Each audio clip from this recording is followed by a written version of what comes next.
የሆድ ትላትልን ለማጥፋት መድኃኒት መጠቀም አቁሙ። የከፋ የጎንዮሽ ጉዳት ሊያመጣባችሁ ይችላል። ያለ መድኃኒት በ5 የጓዳ ምግቦች ብቻ የሆድ ትላትልን በ3 ቀን እንዴት እንደምታጠፉ አሳያችኋለሁ። ብዙ ሰዎች እነዚህ ምግቦች ቤት ውስጥ አሏቸው፣ ነገር ግን አንድ አደገኛ ስህተት ይሰራሉ። ይህ ስህተት ትላትሉን ከመግደል ይልቅ በሰውነታቸው ውስጥ ተደብቆ እንዲባዛና ችግሩን እንዲያባብሰው ያደርገዋል። በዚህ ቪዲዮ ትክክለኛውን መንገድና በተለይ ብዙ ጊዜ ወደ ቆሻሻ የምንጥለው ነገር ግን ከዘመናዊ መድኃኒት የሚበልጠውን ምግብ ሶስተኛ ላይ ያሳያችኋለሁ። ማስጠንቀቂያ፣ ቪዲዮውን መጨረስ ግዴታ ነው፣ ምክንያቱም የገደልነውን ትላትል ጠርጎ የሚያወጣው ሚስጥራዊ የ3 ቀን ፕሮቶኮል እንዳያመልጣችሁ። የመጀመሪያው ጀግናችን ማን እንደሆነ ታውቃላችሁ? በየጓዳችን ያለው ነጭ ሽንኩርት ነው። ምናልባትም እናውቀዋለን ትሉ ይሆናል፣ ግን አንድ ሚስጥር ልንገራችሁ። አብዛኞቻችን ነጭ ሽንኩርትን የምንጠቀመው ለካ በተሳሳተ መንገድ ነው። እስቲ ወደ ኋላ ልውሰዳችሁ። የዛሬ 3 ዓመት ገደማ የጤናዬ ሁኔታ በጣም ያስጠላ ነበር። ሆዴ ልክ እንደ አሮጌ ክራር ይጮሃል፣ እንደ ከበሮ ይወጠራል። ጠዋት ስነሳ ድካም ይሰማኛል፣ ሆዴ ይነፋኛል። ምግብ ከተመገብኩ በኋላ የመክበድ ስሜት አይለየኝም። እንደ ብዙ ኢትዮጵያን እኔም ይሄማ የባክቴሪያ ወይንም የፓራሳይት ችግር ነው ብዬ ደመደም። ጓደኞቼን ሳማክር ሁሉም የሚሉኝ አንድ ነገር ነበር፣ ነጭ ሽንኩርት ብላ፣ ነጭ ሽንኩርት መድኃኒት ነው። እኔም እሺ አልኩኝ። የነጭ ሽንኩርት ፍቅር ያዘኝ። ሽሮ ስሰራ አንድ ሙሉ ራስ ነጭ ሽንኩርት እጨምራለሁ። ስጎ ሳቁላላም ነጭ ሽንኩርት በብዛት እጠቀማል። ለወራት ይህንን አደረግኩ። ውጤቱ ምን ሆነ መሰላችሁ? ዜሮ፣ ምንም ለውጥ የለም። እንዲያውም ጨጓሬን መለብለብ ጀመረ። ይሄ የባህል መድኃኒት የሚሉት ነገር ውሸት ነው ብዬ ተስፋ ቆረጥኩ። ለካ ችግሩ ነጭ ሽንኩርት ላይ አልነበረም፣ ችግሩ እኔ ላይ ነበር። ለዓመታት ስሰራው የነበረው አንድ ስህተት አለ። ይህ ስህተት 90% የሚሆኑ ሰዎች ይሰሩታል። እኔ ብቻ ሳልሆን እናንተም አሁን ይህንን ቪዲዮ የምታዩት ሰዎች ሳታውቁ ትሰሩታላችሁ። ይህንን ስህተት እስካላስተካከላችሁ ድረስ ነጭ ሽንኩርት መብላት ምንም ጥቅም የለውም። ይህ ስህተት ምን እንደሆነ ታውቃላችሁ? ይህንን ስህተት ያወቅኩት አንድ የባህል ሕክምና አዋቂ ጋር ሄጄ ነው። እኚህ አዋቂ አንድ እንግዳ ጥያቄ ጠየቁኝ። ይቺ ጥያቄ የህይወቴን መንገድ ቀየረችው። ጥያቄው ምን እንደሆነችና ለምን እንደጠየቁኝ ከትንሽ ቆይታ በኋላ ነግራችኋለሁ። እስቲ መጀመሪያ ሳይንሱ በቀላል አማርኛ እንየው። ነጭ ሽንኩርት ለምን መድኃኒት ሆነ? ሚስጥሩ ያለው ውስጡ ባሉት 2 ውህዶች ነው። እነዚህ በስማቸው አሊን እና አሊኔዝ ይባላሉ። ነጭ ሽንኩርት ዝም ብሎ ሲቀመጥ እነዚህ 2 ነገሮች በተለያየ ክፍሎች ውስጥ ተዘግቶባቸው ተቀምጠዋል፣ አይገናኙም። ነገር ግን ነጭ ሽንኩርት በቢላ ስትከትፉት፣ ስትወቅጡት ወይንም ስትደልዙት በመሃል ያለው ግድግዳ ይፈርሳል። ያኔ ሁለቱ ይገናኙና አንድ ኬሚካል ፍንዳታ ይፈጥራሉ። ይህ ፍንዳታ አሊሲን የሚባል አዲስና ኃይለኛ ውህድ ይፈጥራሉ። ይህ አሊሲን ልክ እንደ ቦምብ ነው። ባክቴሪያዎችን፣ ፈንገሶችንና ትሎችን ድምጥማጣቸውን ነው የሚያጠፋው። ግን እዚህ ጋር ትልቅ ችግር አለ። ይህ አሊሲን ሙቀት አይወድም። ነጭ ሽንኩርት ወጥ ውስጥ ጨምራችሁ ስታቁላሉት ወይንም ስታበስሉት ሙቀቱ አሊሲንን ወዲያው ይገድሏል። ስለዚህ እኔ ለዓመታት ስበላ የነበረው ጣዕም ያለው ነገር ግን ወታደሮች የሞቱበትን ነጭ ሽንኩርት ነበር። ለዚያ ነው ጤና ያልተሻሻለው። መፍትሄው ጥሬውን መብላት ነው። ግን እዚህ ጋም ሌላ ሚስጥር አለ። ጥሬውንም ቢሆን ዝም ብላችሁ ብትወጡት ምንም ጥቅም የለውም። ለምን? ቅድም የነገርኳችሁ የባህል ሕክምና አዋቂ የጠየቀኝ እንግዳ ጥያቄ እዚህ ጋር ነው የሚመጣው። እኔ ስለ ነጭ ሽንኩርት ሳወራቸው አቋረጡኝና እንዲህ አሉኝ፣ ነጭ ሽንኩርት ከፈጨህ በኋላ ሰዓት ትይዛለህ አሉኝ። ነጭ ሽንኩርት ለመብላት ምን ሰዓት ያስፈልጋል አልኳቸው። ለካ የነጭ ሽንኩርት መድኃኒት የሚወሰነው በሰዓት ነው። ይህ የሰዓት ህግ ካልተጠቀማቸው ጉሮሯቸውን ከማቃጠል ውጭ ለውጥ አታገኙም። ይህ የሰዓት ህግ ምንድን ነው? ህጉ እንዲህ ይላል፣ ነጭ ሽንኩርት እንደፈጫችሁ ወይንም እንደደለዛችሁ ወዲያው ብትወጡት ቅድም ያልኳችሁ አሊሲን የሚባለው መድኃኒት በብዛት ለመፈጠር ጊዜ አያገኝም። ውህደቱ እንዲከናወንና መድኃኒቱ ኃይለኛ እንዲሆን ነጭ ሽንኩርት አየር ማግኘት አለበት። ስለዚህ ትክክለኛው መንገድ ይህ ነው። ጠዋት ከእንቅልፍ እንደተነሳችሁ በባዶ ሆድ 2 ወይንም 3 ዘለላ ነጭ ሽንኩርት ታዘጋጃላችሁ። በደንብ አድርጋችሁ ትደልዙታላችሁ። መክተፍ ሳይሆን መደለዝ ይመረጣል። ከዛ ዝም ብላችሁ ጠረጴዛ ላይ ተውት። ስልካችሁን እያያችሁ ወይንም ፊታችሁን እየታጠባችሁ 10 ደቂቃ እስከሚሞላ ጠብቁት። ከ10 ደቂቃ በኋላ ነጭ ሽንኩርት ወደ ኃይለኛ መድኃኒትነት ተቀይሯል። ልክ እንደ ተፈጥሮ አንቲባዮቲክ ሆኗል። ያኔ ነው መዋጥ ያለባችሁ። አሁን አንዳንዶቻችሁ ፊታችሁን አኮማትራችሁ እንዴ በባዶ ሆድ ጥሬ ነጭ ሽንኩርት ሆዴን ይለበልበኛል እኮ፣ አፌ ይሸታል፣ ሚስቴ እኮ ከቤት ታባረኛለች ብላችሁ እንደምትጨነቁ ግልጽ ነው። የመጀመሪያ ቀን ሞክሬው ሆዴን ሲቆርጠኝ ላቆም ነበር። ግን አንድ ዘዴ አገኘው። ነጭ ሽንኩርት እየተጠቀሙ ነገር ግን ቃጠሎውንና ሽታውን የሚያጠፋ አንድ ዘዴ አለ።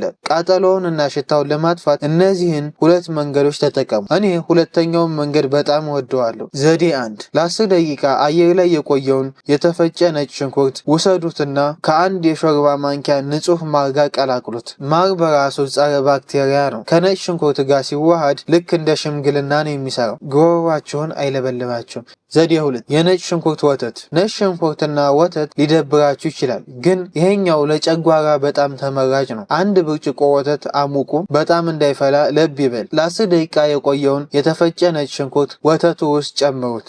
በደንብ አዋህዱትና ጠጡት። ወተት ውስጥ ያለው ስብ የጨጓራችሁን ግድግዳ ስለሚያለብሰው ነጭ ሽንኩርት ሆዳችሁን እንዳይነካና እንዳይለበልብ ይከላከላል። አንድ ጠንካራ መድኃኒት ሳይሆን ጣዕም ያለው ወተት እንደ መጠጣት ነው። ነገር ግን ሁሉም ሰው ነጭ ሽንኩርት መብላት የለበትም። የደም ማነስ ያለባችሁ ሰዎች ወይም ለቀዶ ጥገና የተዘጋጃችሁ ካላችሁ ነጭ ሽንኩርት ደምን የበለጠ ስለሚያቀጥን ለእናንተ አይመከርም። ከዚህ ውጭ ያላችሁ ግን ተፈጥሮ የሰጠችን ነፃ መድኃኒት ነው፣ ተጠቀሙበት። እስቲ በቅንነት ልጠይቃችሁ፣ አሁን ያያችሁት ፓፓያ በልታችሁ ፍሬውን ምን ታደርጉታላችሁ? እውነቱን እንነጋገር ከተባለ 99 በመቶ የምንሆነው ሰዎች የምናደርገው አንድ ነገር ነው። በማንኪያ ፍቀን እናወጣና ወደ ቆሻሻ መጣያ እንጥለዋለን። ወዳጆቼ ይህ በህይወታችሁ ከምትሰሩት የጤና ስህተቶች አንዱና ትልቁ ነው ብላችሁ ታምናላችሁ? ይህ የምትጥሉት ጥቁር ፍሬ ዝም ብሎ ፍሬ አይደለም። ይህ ወርቅ ነው። ሳናውቅ የጣልነው መድኃኒት ነው። በዓለም ላይ የሆድ ትላትል፣ አሜባን፣ ሌሎች ተህዋሲያኖችን በማጥፋት የፓፓያ ፍሬ የሚያህል ተፈጥሯዊ ኃይል የለም ቢባል በፍጹም ማጋነን አይደለም። ዛሬ ይህንን ቪዲዮ ካያችሁ በኋላ ግን እንኳን ፍሬውን ልትጥሉ ቀርቶ የፓፓያ ፍሬ ፍለጋ ገበያ ልትወጡ ትችላላችሁ። ነገር ግን ተጠንቀቁ። ይህን ፍሬ ዝም ብሎ መብላት ብቻውን በቂ አይደለም። እንዲያውም አንዳንዶች በስህተት ተጠቅመውት ለከፋ የሆድ ህመም ተዳርገዋል። እንዴት በትክክል መጠቀም እንዳለባችሁ የዚህ ነጥብ መጨረሻ አካባቢ የምነግራችሁ ይሆናል። አሁን ግን ሳይንሱን እንይ። ይህ ፍሬ እንዴት ነው ትላትልን የሚገለው? ዝም ብሎ ስለመረረ ነው? በፍጹም። ነገሩ ከዛም በላይ ውስብስብና አስደናቂ ነው። የፓፓያ ፍሬዎች ውስጥ ካሪኬንና ፓፓይን የሚባሉ በጣም ኃይለኛ የሆኑ ኢንዛይሞች አሉ። እነዚህ ኢንዛይሞች እንደ ልዩ ጦር አስቧቸው። የሆድ ትላትሎችንና አሜባዎችን በአንጀት ውስጥ ለረጅም ጊዜ ለመቆየት የሚጠቀሙበትን አንድ ዘዴ አለ። እሱም በሰውነታችሁ ዙሪያ ፕሮቲን መሰል ጠንካራ መከላከያ ይገነባሉ። መድኃኒቱን ብንወስድ እንኳን በቀላሉ እንዳይሞቱ ያደርጋቸዋል። እዚህ ጋ ነው የፓፓያ ፍሬ ጀግንነት የሚመጣው። የፓፓያ ፍሬ ስትበሉ በውስጡ ያለው ካሪኬን የተባለ ኢንዛይም በቀጥታ ወደ አንጀታችሁ ይገባና የትላትሎቹን የመከላከያ ፕሮቲን ያቀልጠዋል። ልክ በጋለ ምጣድ ላይ ቅቤ ሲደረግ እንደሚቀልጠው ማለት ነው። አንዴ መከላከያ ግድግዳዎችን ካፈረሰ በኋላ ትላትሎች መኖሪያ ያጣሉ። ከዛም አልፎ የመራባት አቅማቸውን ያዳክማል። ጥናቶች እንደሚያሳዩት ከሆነ የፓፓያ ፍሬ ለተከታታይ 7 ቀናት የወሰዱ ሰዎች ላይ 75% የሚሆኑት ትላትሎች ከሰውነታቸው ሙሉ በሙሉ ጠፍተዋል። ይህ እንግዲህ ያለምንም የፋርማሲ መድኃኒት የተገኘ ውጤት ነው። ግን የፓፓያ ፍሬ ጥቅሙ ለሆድ ትላትል ብቻ ነው ብላችሁ ካሰባችሁ ተሳስታችኋል። ይህ ፍራፍሬ ለጉበታችሁ የሚያደርገው ነገር ብታውቁ ኑሮ ኪሎው በ1000 ብር ቢሸጥም እንኳን ከመግዛት ወደኋላ አትሉም ነበር። ለጉበትና ለኩላሊት ያለው አስገራሚ ጥቅም ቀጥሎ ነግራችኋል። ለጉበት ጤና ጉበታችን በየቀኑ በምግብ በመጠን እና በአካባቢያችን ካሉ ነገሮች የሚከማቹ መርዛማ ንጥረ ነገሮችን የማጣራት ከባድ ኃላፊነት አለበት። ይህ ወሳኝ የሰውነት ክፍል ጤነኛ አድርጎ መጠበቅ እጅግ አስፈላጊ ነው። የፓፓያ ፍሬ በውስጡ በሚገኘው አንድ ፓፒን እና ካይሞፓፔን ያሉ ኃይለኛ ኢንዛይሞች አማካኝነት ጉበት ላይ የተከማቹ መርዛማ ነገሮችን ለማስወገድና ለማጽዳት ይረዳል። በተለይ በባህላዊ የቻይና እና የጃፓን ሕክምና ጉበትን ለማጽዳት ለዘመናት ሲያገለግል ቆይቷል። ሲርሆሲስ ጉበት በተለያዩ ምክንያቶች ጉዳት ደርሶበት ጠባሳ ሲፈጥርና ስራውን በአግባቡ መስራት ሲያቆም የሚከሰት ከባድ በሽታ ነው። ጥናቶች እንደሚያሳዩት የፓፓያ ፍሬ የጉበት ሴሎች እንደገና እንዲያገግሙ በማገዝና ተጨማሪ ጉዳት እንዳይደርስ በመከላከል ለዚህ በሽታ ትልቅ መፍትሄ ሊሆን ይችላል። ሁለተኛው ለኩላሊት ጤና ነው። ከጉበት በተጨማሪ ኩላሊት ሌላኛው ደማችንን በማጣራት ቆሻሻን ከሰውነታችን በሽንት መልኩ የሚያስወግድ ወሳኝ አካል ነው። የፓፓያ ፍሬ ለኩላሊት ጤንነት ከፍተኛ አስተዋጽኦ ያደርጋል። የፓፓያ ፍሬ ኩላሊትን ከተለያዩ መርዛማ ንጥረ ነገሮች ጉዳት ይከላከላል። በውስጡ የሚገኘው መርዛማ ነገሮች እንዲያስወግድ በመርዳት የኩላሊትን ጫና ይቀንሳል፣ ከኩላሊት ህመም ይከላከላል። አንዳንድ ጥናቶች እንደሚያመለክቱ የፓፓያ ፍሬን አዘውትሮ መመገብ የኩላሊት መድከም እና ሌሎች ተያያዥ በሽታዎችን ለመከላከል ይረዳል። ይህንን ያውቃሉ? በጥንታዊ ባህሎች ወንዶች የፓፓያ ፍሬ በየቀኑ በመውሰድ የወንድ የዘር ፍሬ በመቀነስ እንደ ተፈጥሯዊ የወሊድ መከላከያ ይጠቀሙበት ነበር። ማሳሰቢያ፣ ልጅ መውለድ የምትፈልጉ ወንዶች ለጊዜው ባትጠቀሙት ይመከራል። እሺ እውነቱን እንነጋገር፣ ሁሉ ነገር አልጋ ባልጋ አይደለም። የፓፓያ ፍሬ አይጣፍጥም። ለመጀመሪያ ጊዜ ሲቀምሱት ይሄ ነገር እንዴት ይበላል ብላችሁ ልትተፉት ትችላላችሁ። ነገር ግን የፓፓያ ፍሬ ልክ እንደ ጣፋጭ ጁስ አጣፍጦ የሚቀይር አንድ የቤት ውስጥ ዘዴ አለ። ይህንን ዘዴ ከተጠቀማችሁ ልጆቻችሁ ሳይቀሩ ይወዱታል። አዘገጃጀቱ በጥንቃቄ ተከታተሉ። አንደኛ፣ ፍሬዎቹን ከፓፓያው ላይ አውጡ። ሁለተኛ፣ በደንብ ጠቡት፣ የላይኛው ዘለግላጋ ፈሳሽ እስኪለቅ ድረስ። ሶስተኛ፣ በፀሐይ ወይንም በምድጃ አድርጉት። አራተኛ፣ ከደረቀ በኋላ ፈጭታችሁ ልክ እንደ ቁንዶ በርበሬ አስቀምጡት። አምስተኛ፣ ከዛም በሰላጣ በሾርባ ወይንም በወጥ ላይ እየነሰነሳችሁ መብላት። ይህ በጣም ቀላልና ጣዕሙንም የሚቀይር ዘዴ ነው። በአንድ ጊዜ ብዙ አትጀምሩ፣ ጨጓራችሁን ሊያስቆጣ ይችላል። ቀን 1 እስከ ቀን 3 ሩብ የሻይ ማንኪያ፣ ከቀን 4 እስከ 7 ግማሽ የሻይ ማንኪያ፣ ከዛ በኋላ በቀን 1 የሾርባ ማንኪያ በቂ ነው። መውሰድ ያለባችሁ ጥንቃቄ አለ። ብዙ ሰው የሚጠይቀው ጥያቄ አለ። ለሁሉም ሰው ይሆናል ወይ ብሎ ይጠይቃል። ለአብዛኛው ሰው አዎ ነው። ነገር ግን ነፍሰ ጡር እናቶች በፍጹም አትሞክሩት። የፓፓያ ፍሬ የማህፀን መኮማተር ሊያመጣ ስለሚችል ለጽንሱ አደገኛ ሊሆን ይችላል። የጨጓራ ህመምተኞች በጣም ስለሚለበልብ በጥንቃቄና በትንሽ መጠን ሞክሩት። እንግዲህ ዛሬ ትልቅ ሚስጥር ያውቃችኋል። ከዛሬ ጀምሮ ፓፓያ ገዝታችሁ ፍሬውን ወደ ቆሻሻ መጣያ አትጣሉ። ተፈጥሮ የሰጠችን ይህንን የነፃ መድኃኒት ለምን አንጠቀምበትም? ሶስተኛው መፍትሄ የዱባ ፍሬ ነው። ዱባ እንደማትወዱ አውቃለሁ፣ ግን አጠቃቀሙን ካወቅንበት ከባድ መድኃኒት ነው። የዱባ ፍሬ ትልን አይገልም። ታዲያ ምን ይሰራል? ያሰክረዋል። የዱባ ፍሬ ውስጥ ተፈጥሯዊ ውህድ አለ። ይህ ውህድ ትላትሎች ሲነኩት ልክ ማደንዘዣ እንደተወጋ ሰው ይሽመደመዳሉ። ያኔ አንጀታችሁን ሙጭጭ አድርገው የያዙት አቅም ይጠፋና ይለቁታል። አንጀታችሁ ውስጥ በድን ሆነው ይተኛሉ ማለት ነው። እዚህ ጋር አንድ ጥያቄ ያስፈልጋል። በተለምዶ ዱባ ፍሬን ምጣድ ላይ አድርገን እንቆለዋለን። ለዚህ ሕክምና ግን የተቆላ አይሰራም። እሳት ሲነካው ውስጡ ያለው መድኃኒት ይሞታል። ስለዚህ ጥሬውንና ያልተቆላውን ፍሬ ነው መጠቀም ያለብን። አዘገጃጀቱ አንደኛ፣ ለአዋቂ ሰው 1 የቡና ሲኒ ወይንም 130 ግራም፣ ለልጅ ግማሽ ሲኒ። ሁለተኛ፣ አወሳሰዱ ያን ሁሉ ጥሬ ፍሬ መቃም ስለሚከብደንና መንጋጋ ስለሚያያይዝ መፍጫ ውስጥ ወይንም በሙቀጫ ወቅቶ ከትንሽ ውሃ ጋር ፈጭቶ መጠጣት ይሻላል። አያችሁ፣ ቅድም ፓፓያው የትሎቹን መከላከያ አፈረሰው፣ የዱባ ፍሬው ደግሞ አሽመደመደው፣ ከሆድ ዕቃችሁ ላይ ነጠላቸው። አሁን አንጀታቸው ውስጥ በድን ሆነው ተኝተዋል። ቀጥሎ የሚመጣው ነገር ደግሞ ጠራርጎ ያወጣቸዋል።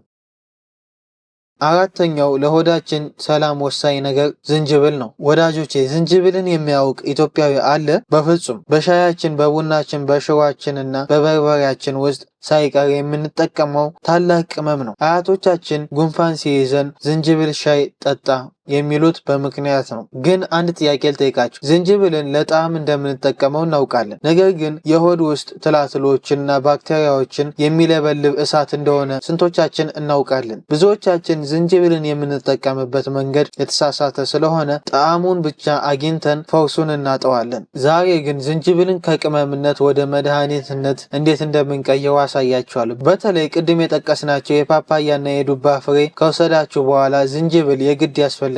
ለምን እንደሆነ ታውቃላችሁ? እስቲ ሁኔታውን በአይነ ህሊናችሁ ሳሉት። ፓፓያው የትላትሎችን ቤት አፈረሰ፣ ዱባ ፍሬው ደግሞ አሰከራቸው። አሁን ሆዳቸው ውስጥ ብጥብጥ ተፈጥሯል። ዝንጅብል እዚህ ጋር 2 ወሳኝ ስራዎችን ይሰራል። አንደኛው አሲድን ማስተካከል ነው። ትላትሎችና ባክቴሪያዎች በአብዛኛው የሚመቻቸው አሲድ የሌለበት ወይም ቀዝቃዛ አካባቢ ነው። ዝንጅብል በተፈጥሮ የሆድ ውስጥ አሲድን እና የምግብ መፈጨትን ያነቃቃል። የሆድ አሲድ መጠኑ ሲስተካከል አንጀታችሁ ለትላትሎች ምቹ መኖሪያ መሆኑ ያቆማል። ሁለተኛው ማረጋጋት ነው። ቅድም ያልናቸው የፓፓያና የዱባ ፍሬዎች ስትወስዱ ሆዳችሁ ሊቆርጣችሁ ወይንም ሊነፋችሁ ወይንም ሊያቅለሸልሻችሁ ይችላል። ዝንጅብል ደግሞ በተፈጥሮ ማቅለሽለሽ ተከላካይና የሆድ ህመም ማስታገሻ ነው። ስለዚህ የፓፓያና የዱባ ፍሬዎችን ከወሰዳችሁ በኋላ ዝንጅብል መውሰድ ሕክምናውን እስከ መጨረሻው እንድትቀጥሉበት ይረዳችኋል። ዝንጅብል ለምን እንደሚለበልብ ታውቃላችሁ? በውስጡ ጂንጀሮልና ሾጋኦል የሚባሉ ተአምረኛ ውህዶች ስላሉት ነው። ዘመናዊ ሳይንስ እንደደረሰበት ከሆነ እነዚህ ውህዶች ኃይለኛ የጸረ ባክቴሪያና ጸረ ጥገኛ ተህዋሲያን አቅም አላቸው። እሺ እንዴት እንጠቀምበት?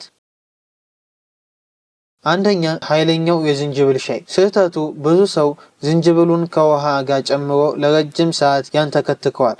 ይሄ ስህተት ነው። ከመጠን በላይ ሲፈላ በውስጡ ያሉትን ጠቃሚ ዘይቶች በሙቀት ይተናሉ። ትክክለኛው መንገድ ውሃውን ብቻ አፍሉት። ዝንጅብሉን ወቅታችሁ ወይንም ፈጭታችሁ ሙቅ ውሃ ውስጥ ጨምሩት። ክዳኑን ከድናችሁ ለ10 ደቂቃ አቆዩት። ከዚያም አጣርታችሁ ጠጡ። ይህ ዘዴ የመድኃኒቱን አቅሙን 100% ይጠብቃል።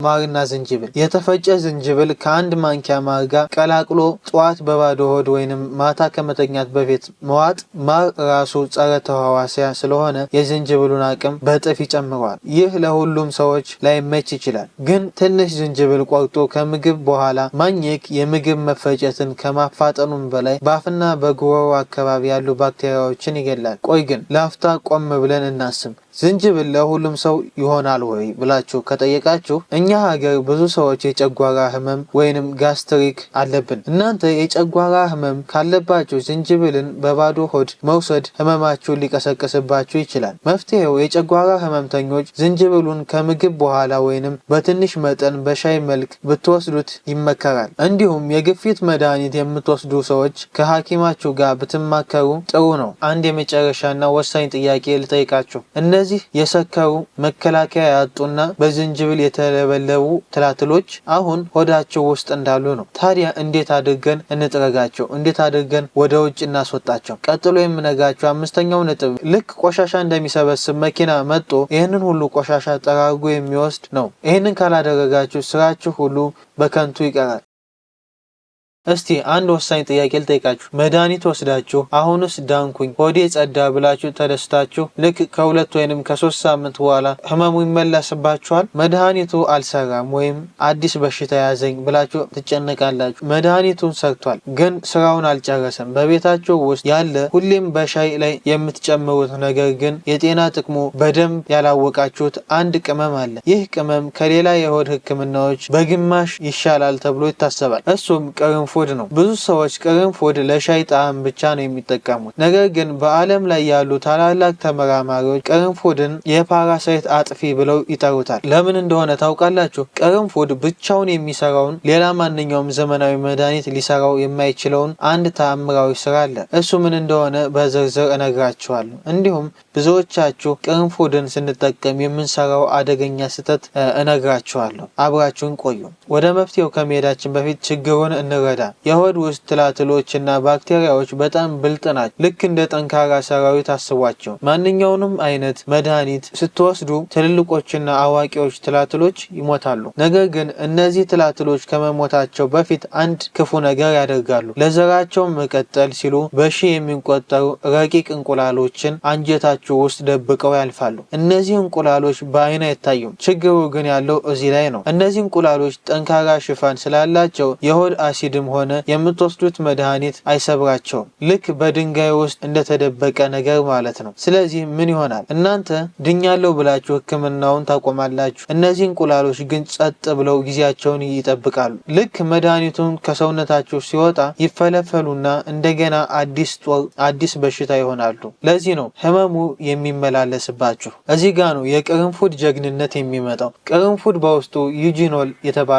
እጅግ በጣም ኃይለኛ የተፈጥሮ ዘይት ይዟል። ይህ ዩጂኖል ምን ይሰራል? አንደኛ ሽፋንን ማቅለጥ፣ የትላትል እንቁላሎችን ጠንካራ ሽፋን ያቀልጠዋል። ልክ የፕላስቲክ ሽፋን በእሳት ሲቀልጥ አስቡት። ሁለተኛ እንቁላሉን መግደል፣ መከላከያ ሽፋኑ ከቀለጠ በኋላ ውስጡ ያለውን ሽል ያጠፈዋል። ባጭሩ ቅርንፉድ ማለት የትላትሎች የዘር ማጥፊያ መሳሪያ ማለት ነው። እስቲ ያስቡት፣ በየቀኑ የምንጠጣው ሻይ ውስጥ የሚገባው ይህ ትንሽ የሚመስል ቅመም ይህን ያህል ኃይል አለው ብላችሁ ገምታችሁ ታውቃላችሁ? ተፈጥሮ መድኃኒቷን በጓሯችን አስቀምጣለች። ነገር ግን ተጠንቀቁ፣ ቅርንፉድ ዝም ብሎ እንደ ኦቾሎኒ የሚበላ ነገር አይደለም። በጣም ኃይለኛ ነው። እንዲያውም አንዳንዶች በስህተት ተጠቅመው አፋቸውና ጉሮሯቸውን አቃጥሏል። ትክክለኛው አዘገጃጀት ይሄ ነው። የቅርንፉድ ጥቅም 100% ለማግኘትና እንቁላሎችን ለመግደል ይህንን ቀላል ዘዴ ተጠቀሙ። አንደኛው የቅርንፉድ ሻይ ነው። ደረጃ 1 ኩባያ ውሃ አፍሉና ከእሳት ላይ አውርዱት። ደረጃ 2 ግማሽ የሻይ ማንኪያ የተፈጨ ቅርንፉድ ወይንም በሙቅ ውሃ ውስጥ ጨምሩ። ደረጃ 3 ወዲያውኑ ክደኑት። ይሄ በጣም ወሳኝ ነው። ለምን ይከደናል? ምክንያቱም ፈውሱ ያለው ከእንፋሎቱ ውስጥ ባለው ዘይት ነው። ክፍት ከተዋችሁት መድኃኒቱ ይተናል፣ ጣዕሙ ብቻ ይቀራል። ደረጃ 4 ለ10 ደቂቃ ያህል ከተዘፈዘፈ በኋላ አጣርታችሁ ጠጡ። ማር መጨመር ትችላላችሁ። ሁለተኛው ትንሽ ቅርንፉድ ዱቄት ከ1 ማንኪያ ማር ጋር ቀላቅሎ መዋጥ። ማሩ መራራነቱን ሲቀንሰው የቅርንፉዱ የመፈወስ አቅም ይጨምራል። ቅርንፉድ ለሆድ ብቻ ሳይሆን ለሌላ አስፈሪ ለሆነ የጤና ችግር 100% መፍትሄ እንደሆነ ታውቃላችሁ። ብዙ ሰዎች በዚህ ችግር ምክንያት በሰው ፊት መናገር ያፍራሉ። እሱ ምን እንደሆነና ቅርንፉድ እንዴት እንደሚያጠፋው መጨረሻ ላይ ነግራችኋለሁ። ቅርንፉድ ወደ ሆድ ከመውረዱ በፊት ገና አፍ ውስጥ እያለ ሌላ ተአምር ይሰራል። የጥርስ ህመም አጋጥሟችሁ ያውቃል? በጣም የሚያሳብድ ህመም ነው። በጥንት ጊዜ የጥርስ ሐኪም በሌለበት ዘመን ሰዎች የሚጠቀሙት ቅርንፉድን ነበር። የተቦረቦረ ጥርስ ላይ የተፈጨ ቅርንፉድ ብታደርጉ ህመሙን ያጠፋዋል። ከዛም አልፎ ቅድም ያልኳችሁ አሳፋሪው ችግር የአፍ ጠረን ነው። መጥፎ የአፍ ጠረን የሚመጣው ከአፍ ውስጥ ባክቴሪያዎችና ከጨጓራ ችግር ነው። ቅርንፉድ ሁለቱንም ያጠፋል። አንዱን የቅርንፉድ ፍሬ በአፋችሁ ይዛችሁ ብትመጡት መጥፎ ጠረን ጠፍቶ ትንፋሻችሁ እንደ ሽቶ ይሆናል። አሁን 5ቱን መሳሪያዎች ታውቃላችሁ። ነገር ግን ዝም ብሎ መብላት አይሰራም። ውጤታማ ለመሆን ይህንን የ3 ቀን ፕሮቶኮል ተከተሉ። ደረጃ 1 ዝግጅት ነው። ከመጀመሪያችሁ በፊት ለ24 ሰዓት ስኳርና የወተት ተዋጽኦችን አቁሙ።